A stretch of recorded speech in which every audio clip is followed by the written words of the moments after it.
Well, thank you very much, Peter, for joining us and sharing that insight throughout this news. Now we move on. A major fire has erupted at an oil depot in northern Ukraine, sparking power outages and disrupting rail traffic in the Chernihiv region. Authorities have reported significant damage to energy and transport infrastructure that has left thousands without electricity. Over 4,500 customers now remain without power, and several train routes, including those heading to Kyiv, have also been altered or cancelled. Moreover, the depot, which is located in Priluki, has also impacted by nearby the facilities in Nezhin, compounding the disruption. Meanwhile, according to Russian Defense Ministry's data, the Russian air defense units have destroyed 53 Ukrainian drones overnight. These developments come as Russian President Vladimir Putin warns that strikes deep within Russia will not benefit Ukraine. On the contrary, Ukrainian President Volodymyr Zelensky has reported in a recent video briefing that Russia is using oil tankers from its shadow fleet for intelligence and sabotage operations across Europe. Now, for this discussion, we're joined by retired Major General Dr. Rajan Koshar, joins us live from New Delhi. Thank you very much, Major General, for joining us again. Good to see you. Now, looking at this news coming in from both sides, Russia claims something, especially yesterday or today, it was President Vladimir Putin's birthday. He claimed that there was 5,000 kilometer square gains, and then now, which was denied by Ukraine. And now these news coming in. How do you think information warfare is playing part in this? What are we to believe? Good afternoon. It's a very interesting question because informatized warfare is now a new form of warfare. It comes under the gray zone warfare because basically you are targeting the minds of the enemy. Because when a war goes so long and so prolonged, it's not only the battles on the ground which will matter, the battles of the mind will also matter, and that's why, if yesterday's news is to be believed, which I read in the print media, was that Ukrainian soldiers are abandoning their position and retreating in light of the advances of the Russian army. What we have been seeing, if we take a pragmatic look, see, Putin may say anything, Zelensky may say anything, but what is the situation on ground?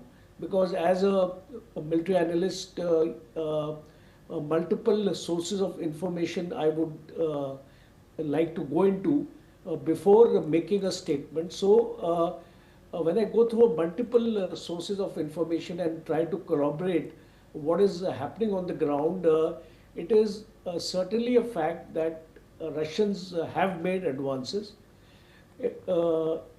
especially the western part of Donetsk, Kherson area, Zaporozhye area, and some extent in Kharkiv. So if these reports are to be believed, then certainly, of course, one can say 5,000 kilometers, it may be actually only 2,000 kilometers, square kilometers. So that veracity of the extent of capture or the extent of ingress into Ukraine will always be a point of debate. Second aspect is, where is the war going? The war has been escalated by Russia, especially after the communication and the talks have actually failed. And President Trump has tried to bring about certain things, but the ground reality is that this war will not stop until and unless Zelensky accepts defeat, which due to his nationalism and due to the wishes of the people of his country as well as European Union, because European Union and NATO also does not want him to lay down his arms. So in case he is not going to do that, how do we expect this war to stop? Because uh, Zelensky is not winning the war. He has lost the war and he has to accept defeat. See, in war, as we say in our parlance of an army, there are no runners up in war. There is only one clear winner in the war and one clear loser in the war. And it is apparent here that Russia is winning this war. And in case Zelensky wants to prolong it, yes, of course he can prolong it because the Western powers will continue to supply him, and of course their arms industry is also going to benefit because today United States has a huge arms manufacturing industry, and it thrives on conflicts only. So it is not in the interest of the United States also in the long term to see that this conflict comes to an end, because United States is not fighting the war. Ukraine is fighting the war, so it's like a proxy war for the United States, and Ukrainians are getting killed by the day, and that is why the morale of the Ukrainian army has been affected, and that's a very, very serious aspect of this warfare, because a time will come. See, it's almost 4 years you are fighting the war. Which army can fight a war for 4 years, you tell me? It's very, Yes. very difficult to keep a soldier motivated to fight a war for such a long duration, and especially when you know that you are losing the war.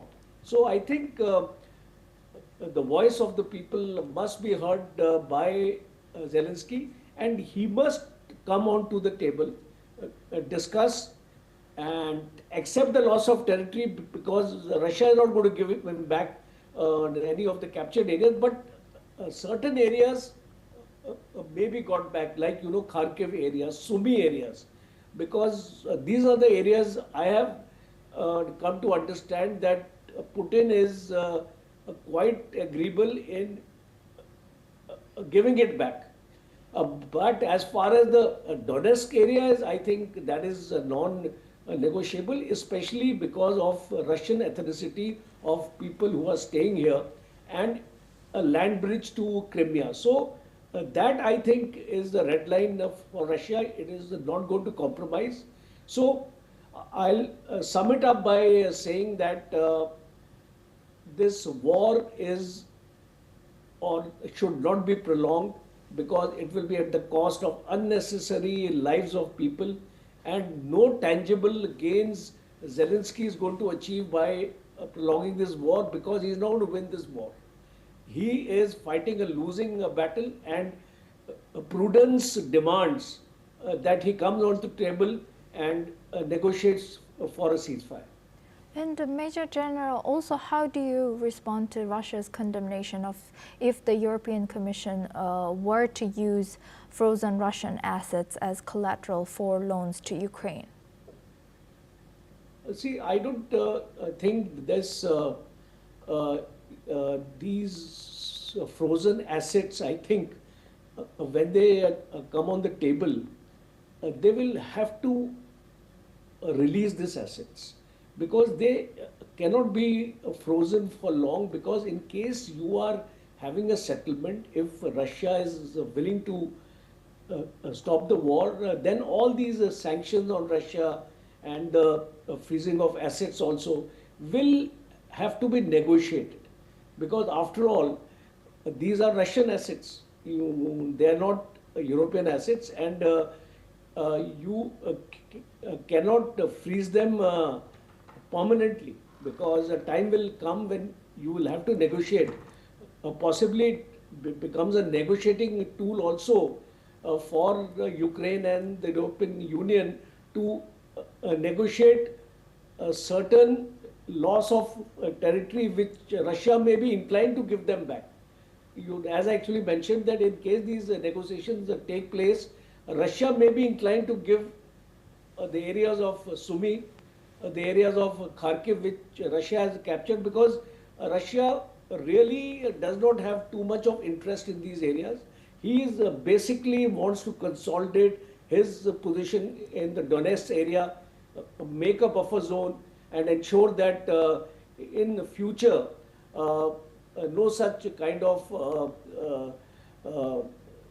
advantage the US can take in starting another war with Russians. With that, I would like to thank Major General Dr. Rajan Kochhar for joining